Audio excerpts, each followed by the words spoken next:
तर हे एक्झाम्पल आपल्याला आज मयुरी सॉल्व्ह करून दाखवणार आहे. सोडव बरं मयुरी. आता 375 ग्रॅम गुणिले 8 बरोबर किती हेक्टोग्रॅम असं विचारलं. तुला आधी काय करायचं, गुणाकार करायचं. 375 गुणिले 8, 8 पंचे 40, चालला 4, 8 साती 56, 56 आणि 4 60, चालला 6, 8 त्रिक 24, 24 आणि 6 30, म्हणजे किती आले 3000. 3000. आता ह्याला हे कशात आहेत, ग्रॅम मध्ये. त्याचे कशात करायचे, हेक्टोग्रॅम मध्ये. तर आधी लिहून घेऊ. Milli, centi, deci, metre, deca, hecto आणि किलो.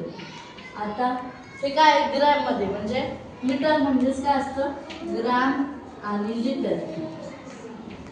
आता ग्राम मध्ये 3000 एका घरात कायदेशीर लिहून घ्यायचे. आधी कशात विचारलं, हेक्टो मध्ये. इकडं 2 शून्य लिहून टाकायचे. आता किती शून्य आहेत, 2. 3000 जशाच तसे घ्यायचे छेदस्थानी. इकडं किती शून्य दिले, 2. ते 2 शून्य याच्यात घ्यायचे. हे 2 दिलं, ते 2 दिलं. इथं आलं 30 हेक्टर. Option number 1. बघा मयुरीने सोडवलेलं बरोबर आलं का?